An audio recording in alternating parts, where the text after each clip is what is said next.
In the heart of the 19th century coal boom, an industrial phantom named Phineas Blackwood built a town that defied reality. He called it Ember Hollow, a perfect industrial utopia where 1,000 miners worked with silent, terrifying efficiency. There were no accidents, no strikes, no dissent, just endless, record-shattering productivity. But something was deeply wrong. Neighboring towns whispered of a place that had fallen silent, where men moved like sleepwalkers, and the very air vibrated with a strange, low hum from a mysterious iron tower at the town's center. Then, one night, Ember Hollow vanished. 1,000 people were wiped from existence, the entire valley buried under millions of tons of rock. The official story was a tragic accident. The truth is infinitely more sinister. We have unearthed the secret testimony of the only man who escaped. He wasn't fleeing an accident. He was fleeing an experiment. He discovered that Blackwood wasn't just mining coal. He was mining the human soul, using a sound, a frequency, to methodically erase personality, emotion, and free will, leaving only a perfect, obedient worker. This isn't a ghost story. It's the chronicle of a scientific nightmare. And the most terrifying part, one artifact survived the town's destruction, a phonograph cylinder containing the only known recording of the frequency. Experts have warned against its broadcast, fearing its effects are not fully understood. Tonight, we reveal the full story of what happened in that silent valley. We will delve into Blackwood's private journals, follow our investigator into the heart of the machine, and at the end, before we continue with the story of the Convent of Eternal Tears, this channel isn't for everyone, only for the bravest souls who dare to uncover the darkest chapters of American history. If you have the courage to hear what really happened in the shadows of our past, hit that subscribe button and let us know in the comments what state you're listening from. Are you brave enough to join our community of true mystery seekers? Let's find out together. The man who called himself Liam O'Connell stepped off the train in Charleston, West Virginia, in the suffocating heat of August 1888. The air, thick with coal smoke and humidity, felt like a wet blanket. To the world, he was an itinerant labor inspector, a man with a cheap suit and a weary expression, hired to assess working conditions in the state's booming coal fields. In reality, he was an operative of the Pinkerton Agency, and his file described him with 3 cold words: incisor, efficient, unsentimental. Liam was a professional cynic, a man paid to see the worst in his fellow men. He had broken strikes in Pennsylvania, infiltrated anarchist cells in Chicago, and dragged wanted men from the filthiest boarding houses in St. Louis.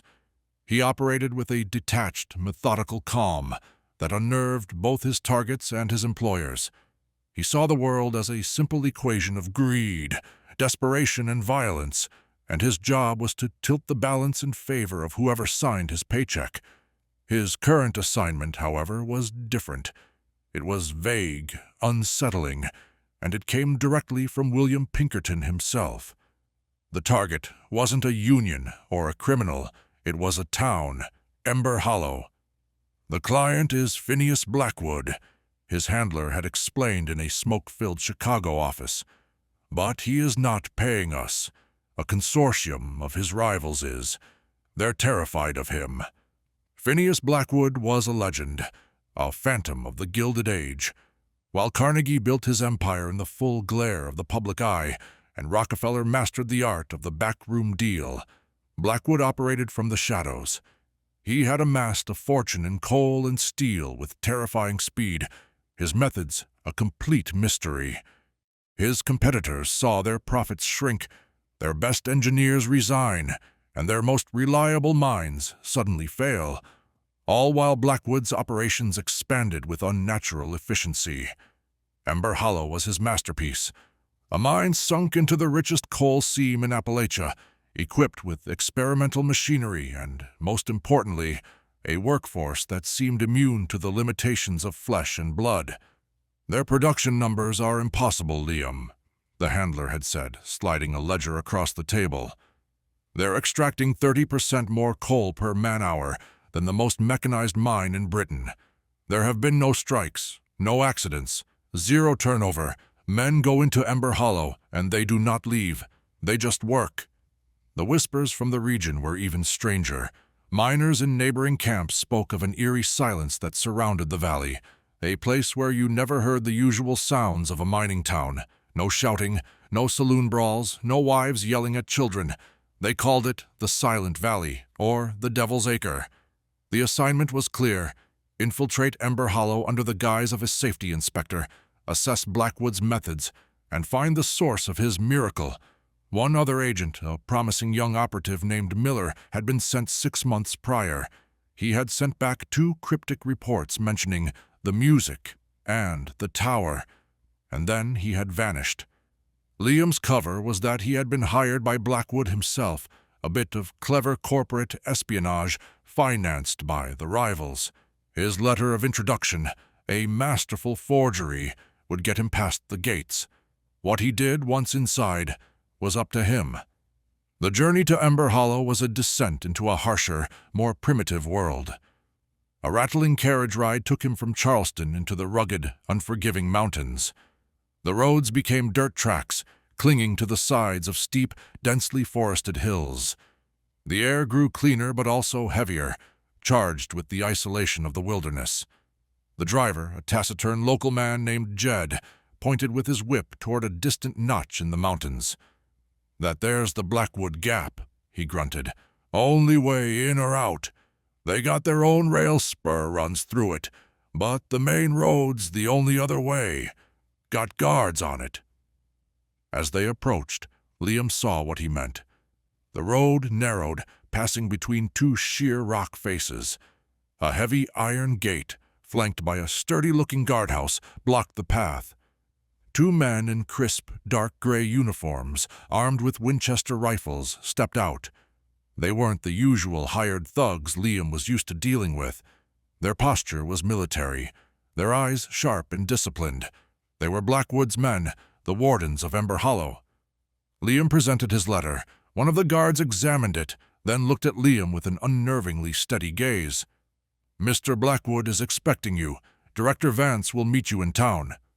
The gates swung open, and the carriage rolled through. As they entered the valley, the change was instantaneous and profound. The wild, chaotic forest gave way to a scene of almost impossible order. Ember Hollow was laid out in a perfect grid on the valley floor.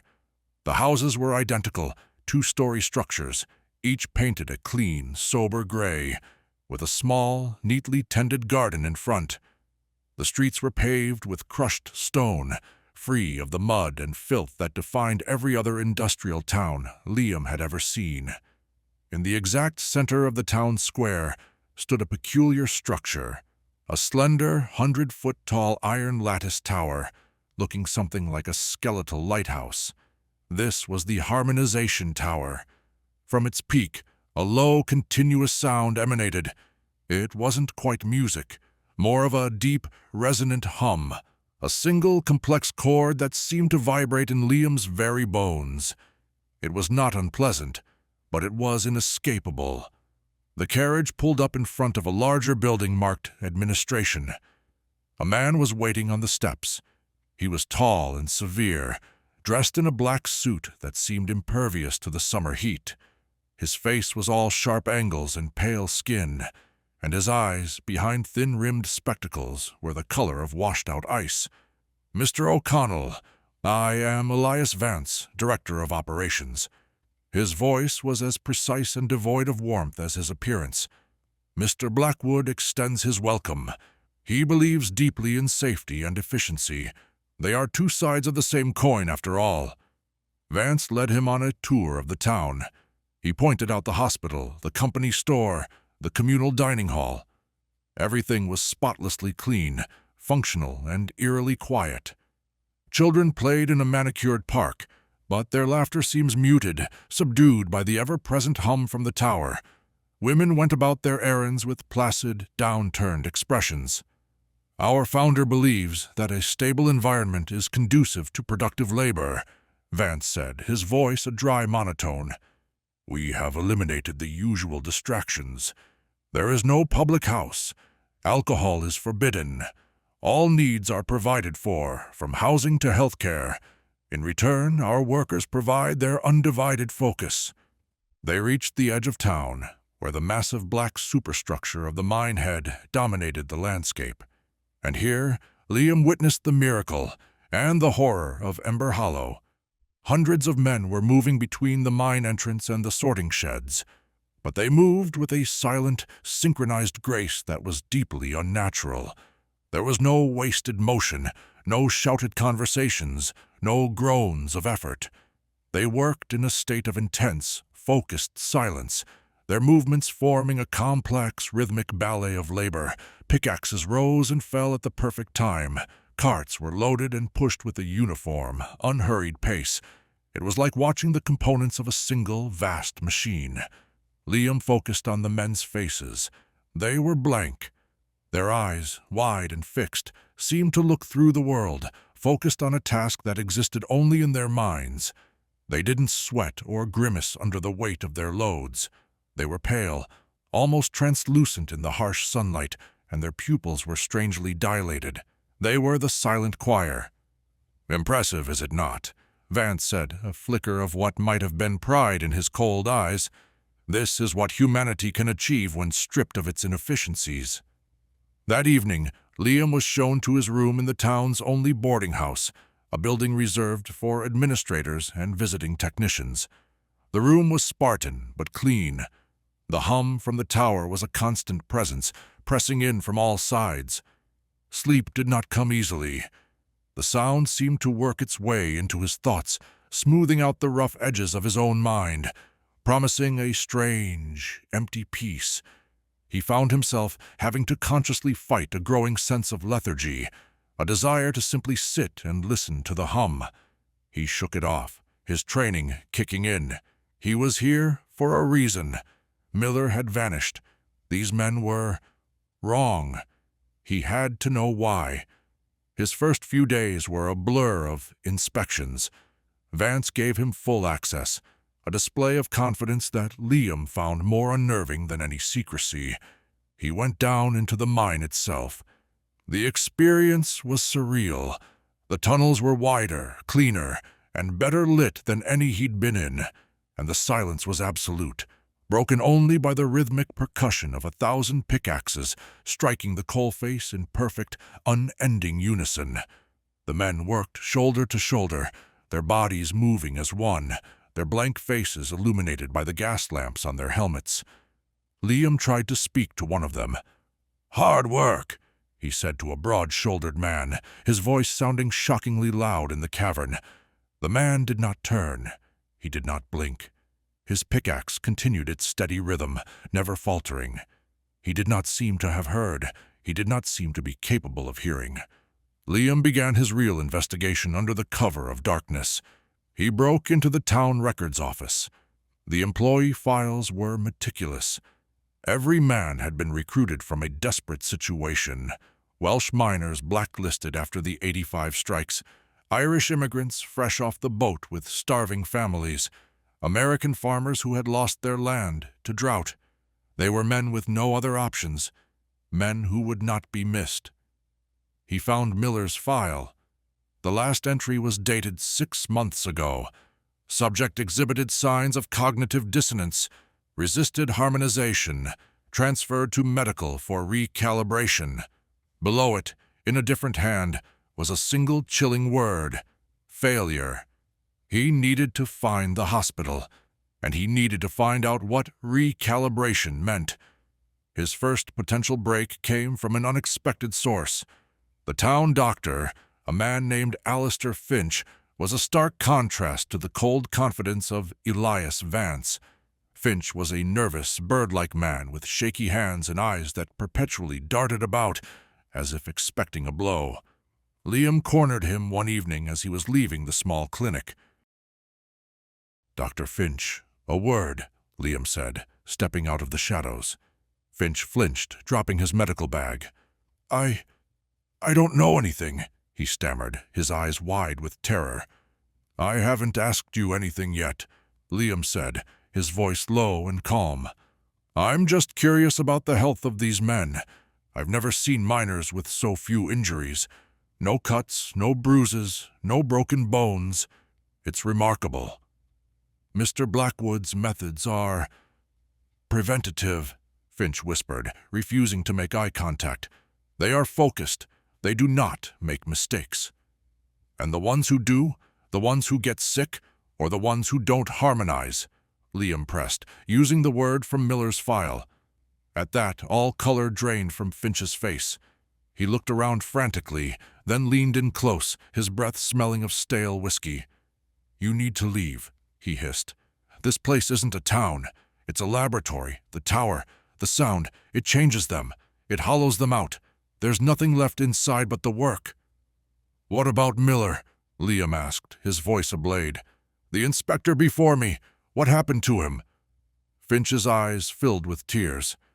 "Ask Vance. Ask Blackwood himself. Just don't ask me. They listen. They always listen." He snatched up his bag and practically ran into the night, leaving Liam standing alone in the silent street, the endless hum of the tower seeming to mock him. Liam knew he was getting close. The doctor's terror was a confirmation. He also knew his time was running out. Vance's polite facade was wearing thin, and his gray-uniformed wardens watched Liam's every move. He was a foreign object in a perfectly sealed system, and the system would soon try to eject him, or recalibrate him. He needed to get inside the harmonization tower. Whatever the secret of Ember Hollow was, its heart was in there, and he had a suspicion that Phineas Blackwood, the ghost in the machine, was in there as well. The reclusive industrialist had not been seen in public for nearly a year. Liam was willing to bet he was here, in his own private kingdom, personally overseeing his grand experiment. That night, Liam O'Connell made a decision. He would stop being an inspector. It was time to become a burglar. The risks were immense, but the alternative, ending up in a file marked "failure," was unthinkable. As he prepared his tools, the low, resonant hum from the tower seemed to change its pitch, becoming a deeper, more questioning tone. Or perhaps he thought with a jolt of fear, it wasn't the tower that was changing, but him. For 2 nights, Liam observed the harmonization tower, his mind a cold ledger of details. He mapped the patrol routes of the wardens, the timing of their shifts, the blind spots in their line of sight. The tower was a fortress. Its base was a windowless, octagonal stone structure, and the iron lattice that rose above it was electrified, a faint blue corona crackling around the insulators after dark. The only entrance was a single, steel-reinforced door, manned by 2 guards at all times. A direct assault was suicide, but Liam's trade was not brute force. It was the exploitation of overlooked details. He had noticed that the tower was connected to the rest of the town, not just by the hum that saturated the air, but by a physical subterranean link. A series of thick, lead-sheathed cables ran from the base of the tower into a maintenance tunnel, the same network that carried steam and water throughout the settlement. That was his way in. His opportunity came during the slumber cycle, as the town's schedule called it. From midnight to 4 a.m., the hum from the tower softened to a barely audible thrum. The silent choir slept in their identical houses, their bodies recharging for another day of perfect labor. The town was at its most still. Dressed in dark clothes, his face smudged with dirt, Liam pried open a manhole cover on the edge of the town square. He dropped into the darkness, pulling the heavy cover back into place. The air below was hot and smelled of steam and damp earth. Following the thick, insulated cables, he navigated the labyrinthine tunnels, his path lit by a small, shielded oil lamp. The silence here was different. It wasn't the placid silence of the town above, but a tense, pressurized quiet, punctuated by the groans of steam pipes and the drip of water. He found the junction where the cables entered the tower's foundation. It was sealed by a heavy iron grate, bolted from the inside. This was the obstacle he had anticipated. From his satchel, he removed a drill and a small, leather-wrapped vial. The vial contained nitric acid, a tool of the trade for a man who needed to bypass locks without making noise. For an hour that felt like an eternity, he painstakingly drilled around the bolts and applied the acid, the metal groaning in protest as it was eaten away. Finally, with a soft crunch, the grate gave way. He slipped inside. He was in the sub-basement of the harmonization tower. The air here was cold, sterile, and smelled of ozone and something else, something metallic and faintly sickening, like old blood. The deep thrum of machinery vibrated through the concrete floor. The sub-basement was a power plant, a massive, coal-fired steam engine, far larger than necessary to simply power the town, turned a series of dynamos that glowed with restrained energy. But this was only the antechamber. A narrow spiral staircase led up into the heart of the facility. As Liam ascended, the thrum grew louder, resolving itself into a complex symphony of interlocking frequencies. It was a physical presence, a pressure against his ears and chest. He felt a wave of dizziness, a strange sense of euphoric calm washing over him. He had to grit his teeth, focusing on the cold knot of anger in his gut to keep his mind clear. This sound was a weapon, and he was walking into its barrel. The first floor was a laboratory that would have been the envy of Thomas Edison. Workbenches were covered in strange brass and glass contraptions. Anatomical charts of the human brain and nervous system lined the walls, covered in meticulous, spidery handwriting. Liam paused to read one. It wasn't a medical diagram. It was an engineer's blueprint. It showed the human ear not as an organ of hearing, but as an acoustic input port. The brainstem was labeled primary processor, the limbic system emotional volatility matrix. He had found the mind behind the madness. On a large desk, under a brilliant electric lamp, lay an open journal. The cover was embossed with the initials PTB, Phineas T. Blackwood. Liam began to read, and the full monstrous scope of Blackwood's vision was laid bare. This was no mere industrial enterprise. It was the culmination of a life's obsession. Blackwood's early entries were filled with grief and rage. His wife and daughter had died in a factory fire, a fire started by a drunken, careless worker. To Blackwood, their deaths were not a tragedy. They were an engineering problem. The flaw was not in the machine, but in the fallible, emotional, unreliable human operator. October 1881, one entry read, "Humanity is a flawed vessel. Its passions, its distractions, its very individuality, these are the sources of all error, all suffering. To build a better future, we must not build better machines. We must build better men, not through breeding or education, which are slow and imprecise, but through direct environmental intervention." The journal then detailed his research. He had studied acoustics, resonant frequencies, and the burgeoning field of neurology. He had discovered what he called the Blackwood frequency, a specific complex waveform of low-frequency sound that resonated with the basal ganglia and the vagus nerve. "It is a key," he wrote with feverish excitement, "a key to unlock the mind's most primitive controls. At low amplitude, it induces a state of placid suggestibility, eliminating anxiety and discontent. At higher amplitudes, it suppresses the functions of the neocortex, the seat of ego, of rebellion, of art, of love. It leaves only the brainstem, the motor cortex, the core functions required for labor. It does not destroy the man, it perfects him. It pares him down to his most efficient, most useful self. It turns a squabbling, chaotic mob into a silent choir, singing the hymn of pure productivity." Ember Hollow was his testing ground. The miners were his lab rats. The journal contained page after page of cold, detached observations on the conversion process, noting the gradual erosion of personality, the cessation of REM sleep, the emergence of collective rhythmic behavior.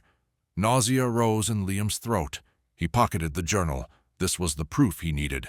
But as he turned to leave, he heard a sound that was not part of the machinery, a low, human moan. It came from behind a heavy, sound-proofed door at the far end of the lab. The door was unlocked. Liam pushed it open and stepped into a nightmare. It was a small infirmary. But the 10 men lying on the cots were not sick or injured. They were the failures. They were the ones whose minds had not been perfected, but shattered. Some lay catatonic, their eyes open but seeing nothing, drool trickling from their slack jaws.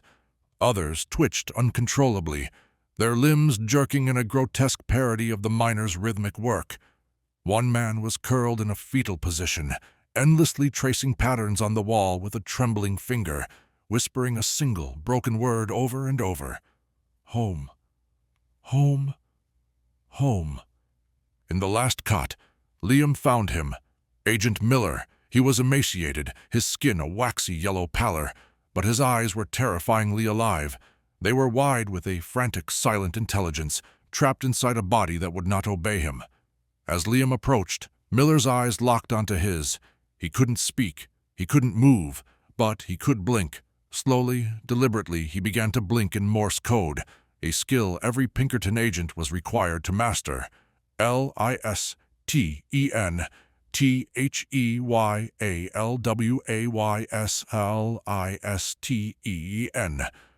Suddenly, a voice, amplified and eerily calm, echoed through the laboratory from a brass speaking tube on the wall. An impressive feat of infiltration, Mr. O'Connell, or whatever your real name is. I must applaud your initiative. It is a quality I have worked so hard to eliminate. Liam froze, his blood turning to ice. The voice was cultured, precise, and radiated an absolute, unshakable authority. It was the voice of Phineas Blackwood. "Please, do not be alarmed," the voice continued. "The specimens in that room are merely unfortunate outliers. The price of progress is occasionally steep. You, however, are a different matter entirely. You are not a flawed component. You are a virus in my perfect machine, and a virus must be studied before it is eradicated." A heavy clang echoed from below. The grate leading to the maintenance tunnels had been sealed. Alarms began to blare, not loud sirens, but a series of sharp, percussive chimes that cut through the tower's constant hum. "I have been watching you since your arrival, Mr. O'Connell," Blackwood's voice said, now tinged with something like academic curiosity. "I must confess, I allowed you to get this far. I wished to see what a man of your singular will would do when faced with my creation. Now the experiment is over. I am increasing the amplitude of the frequency. You have approximately 10 minutes before your higher cognitive functions begin to dissolve. I am very interested to see how a mind like yours unravels. Please, don't disappoint me." The deep hum of the tower intensified dramatically. The floor vibrated. The air grew thick, pressing in on Liam like a physical weight. A profound disorientation washed over him. The edges of his vision began to blur. His own thoughts became sluggish, difficult to hold on to. The cold anger that had driven him was replaced by a strange, blissful emptiness. The idea of escape seemed unimportant. Tiring, it would be so much easier to just sit, to listen, to become part of the beautiful, simple sound. He looked at Miller. The trapped agent's eyes were wide with desperate, frantic warning. He blinked again, faster this time. FIGHT. The single word, a plea from a broken man, cut through the fog in Liam's mind. He gritted his teeth, the pain of resistance a grounding force. He had to get out. He had Blackwood's journal. He had to warn the world. He would not be a specimen. He would not be a failure. He was Liam O'Connell, and he was going to burn this place to the ground. The frequency was a physical assault. It was a tide of sound trying to drown his consciousness, to smooth the jagged edges of his will into a placid, predictable curve. Liam felt his memories begin to fray, the faces of his past blurring into meaningless shapes. The meticulous plans and cold calculations that defined him were dissolving into a warm, inviting fog. The tower wanted him to surrender, to accept the simple, beautiful peace of unthought. He fought back with the only weapons he had left, pain and rage. He bit his own tongue. the sharp coppery tang of blood a startling anchor in the sensory storm. He slammed his fist against a steel workbench, the jolt of agony a welcome shock to his besieged nervous system. He focused on the image of Miller's frantic eyes, on the silent plea from a man already lost. The rage returned, a cold, hard diamond in the sludge of the frequency. He had 10 minutes. He staggered out of the infirmary, leaving the failures to their broken fates. The main laboratory was a dizzying chaos of sound and pressure. He had to stop the frequency at its source. But where was Blackwood? The voice had come from a speaking tube. He was somewhere above. Liam spotted the spiral staircase continuing its ascent. He started to climb, each step a battle against the crushing sound and the siren song of surrender in his own skull. The air grew hotter, charged with electricity. He was nearing the apex of the tower. The top floor was not a laboratory. It was an observatory of the damned. It was a circular chamber, its walls made entirely of thick plate glass, offering a panoramic 360-degree view of Ember Hollow below. In the center of the room, suspended in a complex gimbal of polished brass, was the heart of the machine, a massive, crystalline structure, glowing with an internal blue-white light. It looked like a geode carved from a fallen star, and it was the source of the mind-shattering hum. Wires and conduits snaked from it, feeding it power from the dynamos below and channeling its output to the emitters on the tower's spire. And sitting in a high-backed leather chair, observing his kingdom with the serene detachment of a god, was Phineas Blackwood. He was older than Liam expected, a frail-looking man with thin, white hair and skin like wrinkled parchment. But his eyes, magnified by his spectacles, burned with a terrifying incandescent intelligence. He held a stopwatch in one hand, calmly timing Liam's demise. He was not guarded. He was utterly, arrogantly confident in the power of his creation. 3 minutes remaining, Mr. O'Connell, Blackwood said, his voice calm, though the amplification was no longer needed. Your resistance is remarkable, a testament to a certain primitive tenacity, but ultimately it's futile. This isn't progress, Blackwood, Liam growled, his words thick, each one a struggle. It's slavery. Blackwood smiled, a thin, bloodless expression. Slavery? No, it is salvation. I have freed these men from the tyranny of want, of fear, of grief. I have taken their chaotic, self-destructive souls and given them purpose. I have turned them from animals into angels of industry. What is the loss of a few superfluous emotions compared to the creation of a perfect, harmonious society? He gestured to the town below. Through the glass, Liam could see lights coming on in the identical gray houses. Figures were beginning to emerge. The slumber cycle was ending early. Blackwood was waking his choir.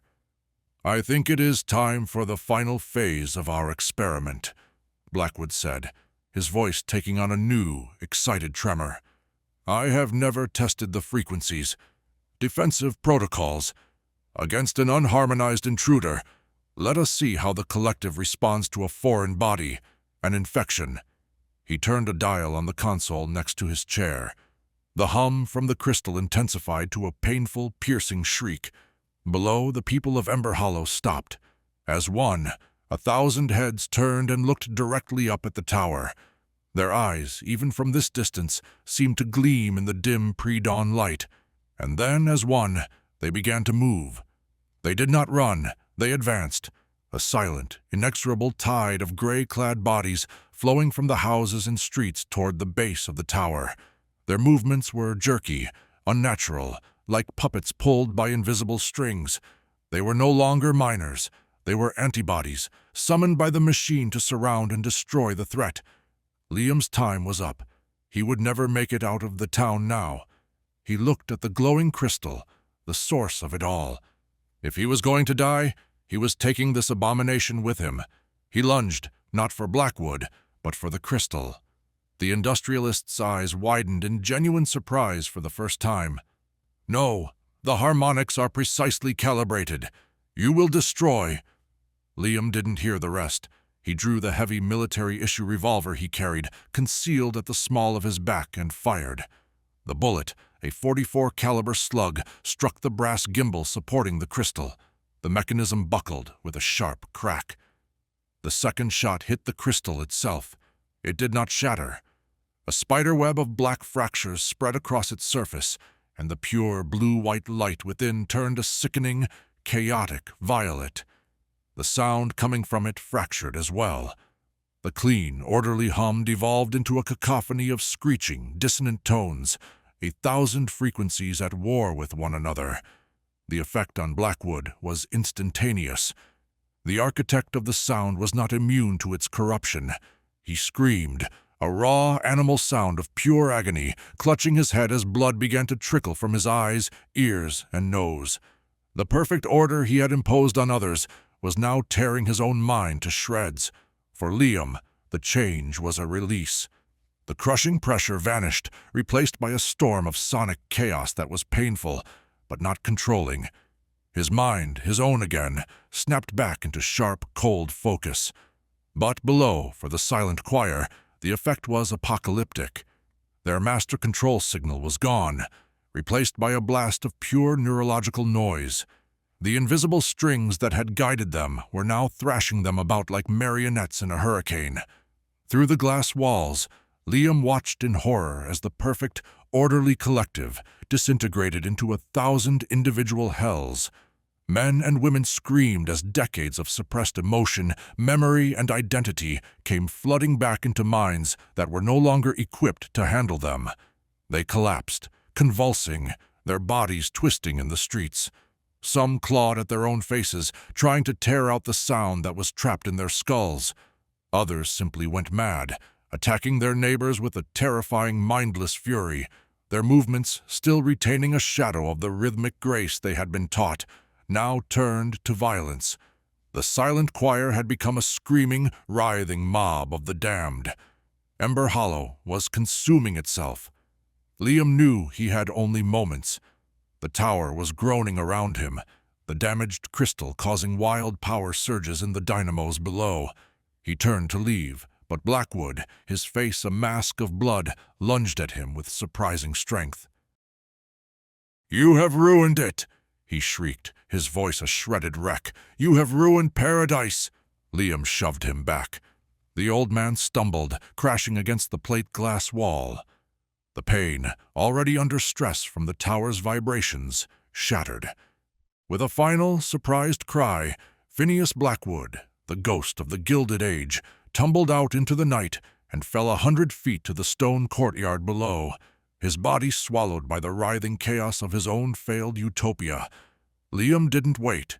He scrambled down the spiral staircase, the tower shaking violently around him. Sparks rained from the ceiling. The sounds from outside were a symphony of horror, screams shattering glass, and the roar of a fire starting in the communal hall. He reached the ground floor just as one of the massive dynamos in the sub-basement exploded. The blast threw him across the room and plunged the tower into absolute darkness, save for the hellish, flickering light of the burning town outside. His escape route was gone.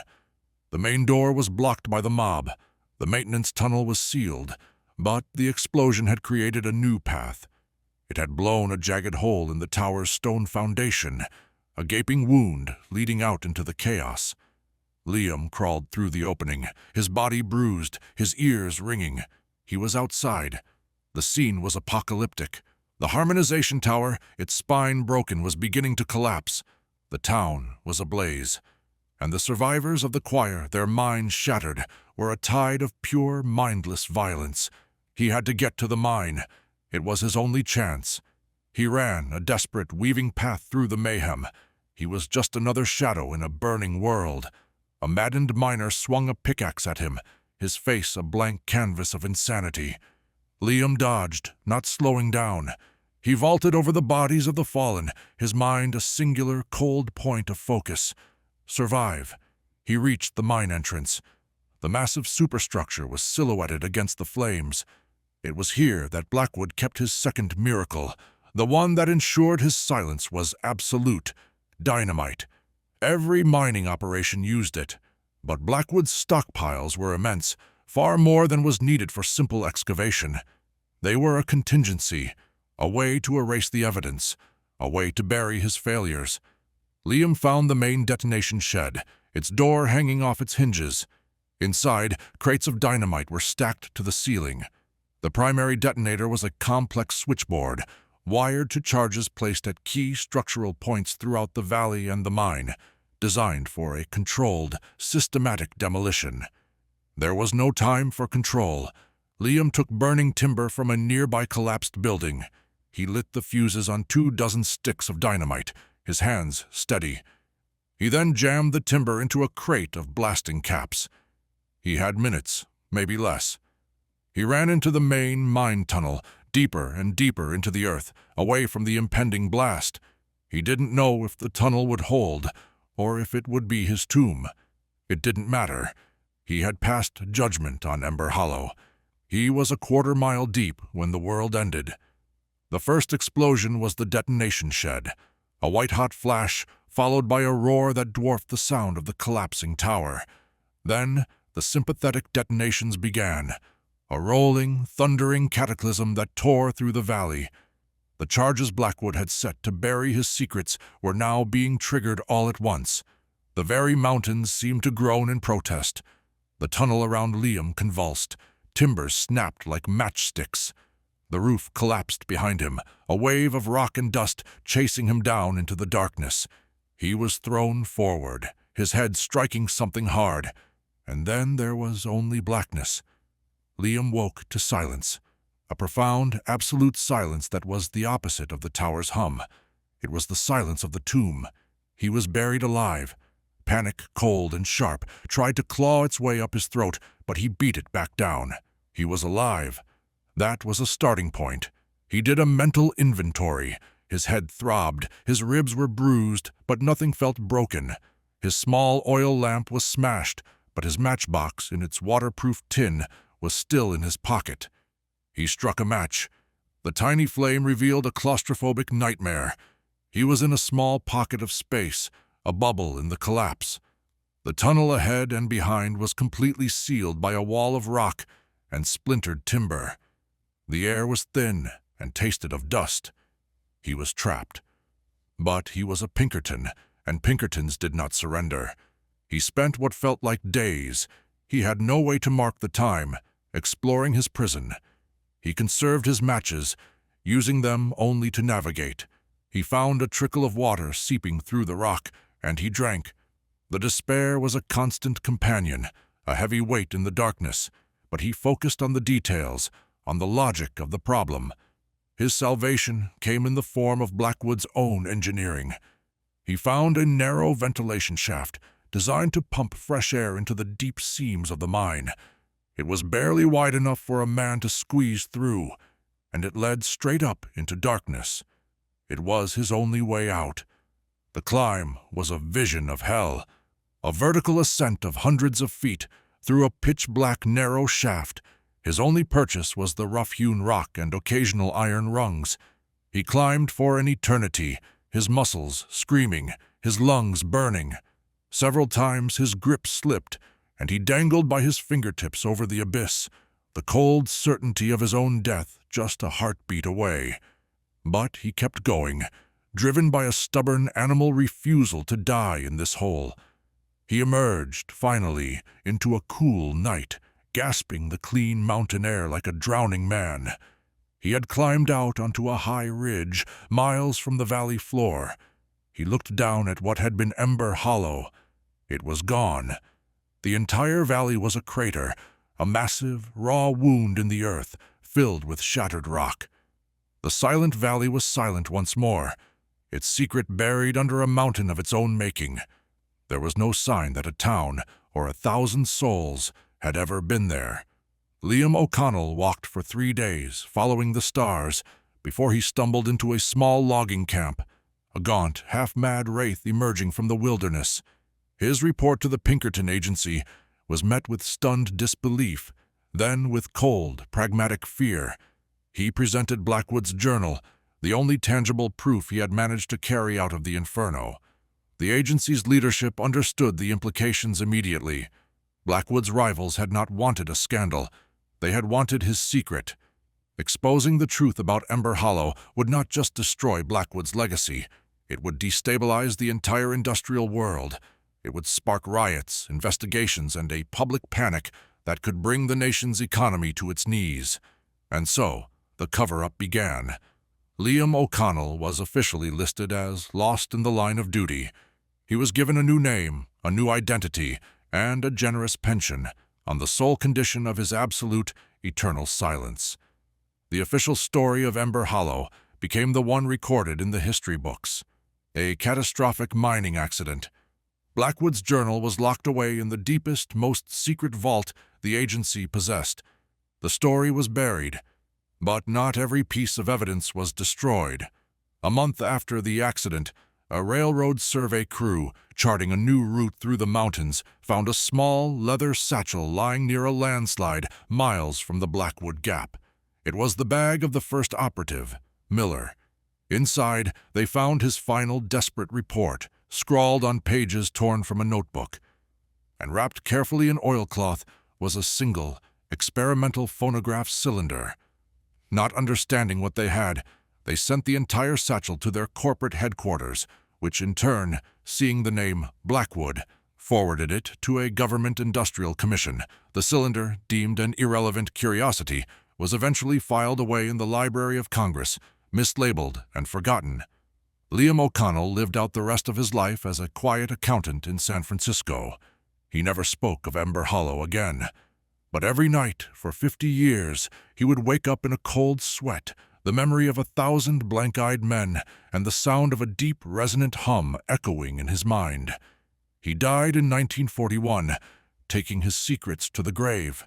His debriefing and Blackwood's journal remained locked in the Pinkerton archives until the firm was absorbed by a security conglomerate in the 1990s, when the contents were declassified and transferred to the National Archives. For the first time, his story can be told. And what of the cylinder? For a century, it sat on a shelf, an artifact without a context.